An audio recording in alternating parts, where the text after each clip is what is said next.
کسی بہترین اردو داں کا جملہ نہیں بلکہ یہ اللہ کا قرآن ہے. فرمایا مشکل میں تم ہو تو گراں میرے محبوب پہ گزرتا ہے. حضور تو جلدی کرتے ہیں تمہاری بھلائی چاہنے میں. کیوں؟ رشتہ بڑا گہرا ہے. النبی اولیٰ بالمؤمنین من انفسہم. فرمایا یہ وہ محبوب ہیں جو تمہاری جانوں سے بھی تمہارے زیادہ قریب ہے. رسول کائنات صلی اللہ تعالیٰ علیہ وآلہ وسلم امت کے حق میں نرم دل رکھتے. نرم. لوگ سمجھتے ہیں شاید کسی کا بھلا یہ ہوتا ہے اس کو 4 پیسے دے دیے جائیں، شاید اس کا بھلا یہ ہے کہ اسے نوکری پہ لگوا دیا جائے، شاید بھلا یہ ہے کہ اس شخص کو اگر کسی وہ مشکل میں آ گیا ہے تھانے کچہری کے معاملے میں تو وہاں اس کو سہولت دلا دی جائے، آسانی کر دی جائے، کسی کو مضبوط کر دیا جائے، تو یہ اس کے ساتھ بھلائی ہے. میرے رسول پاک صلی اللہ تعالیٰ علیہ وسلم نے بتایا کہ میں نہ مکارم اخلاق کی تکمیل کے لیے آیا ہوں، میں تمہارا وہ نفع کرنے آیا ہوں کہ تمہارا دل ساری جگہوں سے ہٹا کے رب رسول کی طرف مائل کرنا ہے. تمہاری طبیعتوں کے اندر جو سختی ہے اسے نرمی میں بدلنا ہے. تمہارے مزاجوں کے اندر جو بے لگام خواہشات ہیں انہیں شریعت اسلامیہ کی پابندی کی لگام دینی ہے. حضور سید عالم علیہ السلام نے لوگوں کی اصلاح کا جو دیکھیں نا، اگر کسی گھر میں بگڑے بچے سمر جائے نا تو روٹی تھوڑی بھی ہو تو گزارا ہو جاتا ہے. اگر گھر والے اخلاقاً اتنے اعلیٰ ہوں، ایک دوسرے سے پیار کرتے ہوں تو تھوڑے پیسوں پر بھی وقت گزر جاتا ہے. رسول پاک کا دل دھڑکتا تھا. کس لیے؟ صرف اس لیے نہیں کہ لوگوں کو نوکریاں مل جائیں، مال مل جائے، لوگ جو ہیں ان کے گھر کشادہ ہو جائیں، بلکہ حضور کا دل دھڑکتا تھا کہ لوگ دوزخ سے بچ جائیں، جنت کی طرف ان کا سفر ہو جائے. ان کے دلوں سے حسد کو، تکبر کو، غرور کو، انا کو، خود پسندی کو، عجب کو نکال دیا جائے.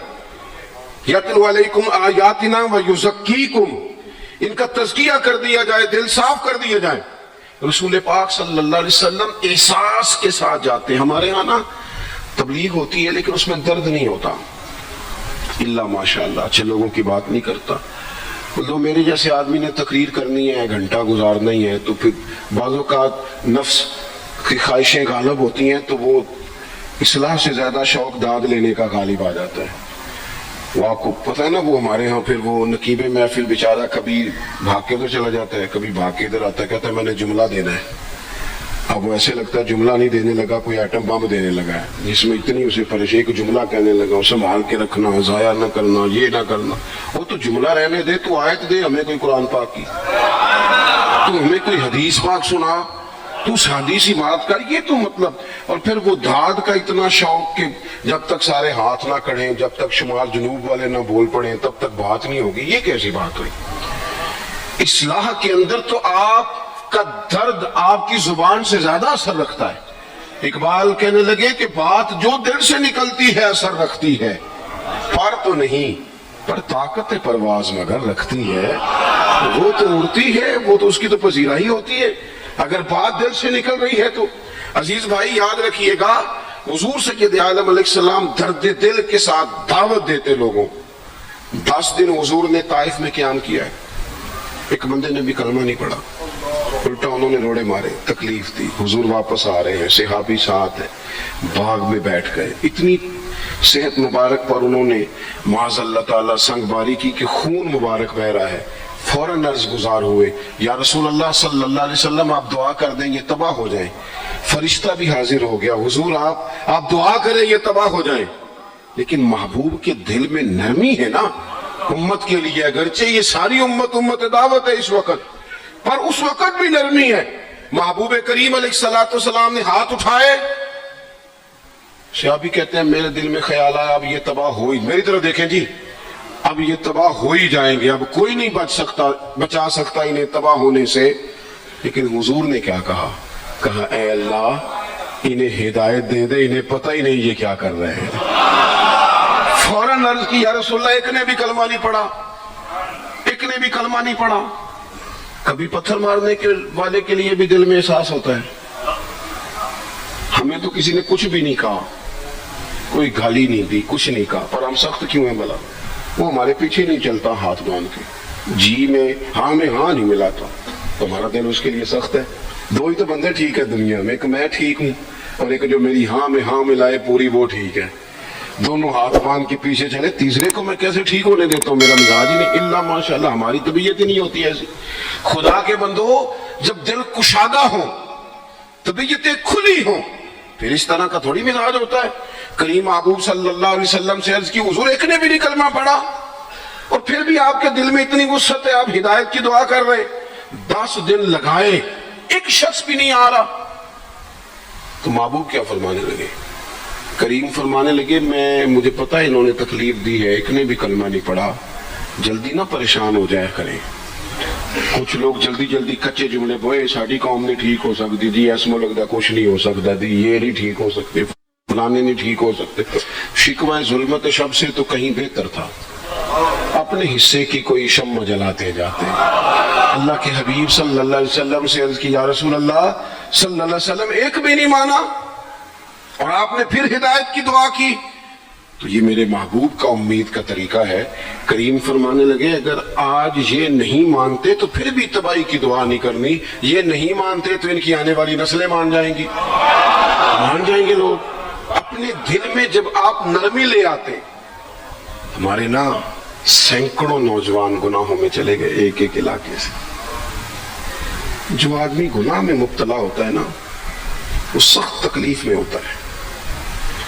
انسان کو جو چیز سب سے زیادہ ستاتی ہے وہ اس کی اپنی غلطیاں ہوتی ہیں. حدیث میں فرمایا, ما حاک فی صدرک, کھٹکتا ہے سینے میں, چبھتا ہے گناہ. یہ تکلیف دہ معاملہ ہوتا ہے, تڑپتے ہیں لوگ, سسکتے ہیں.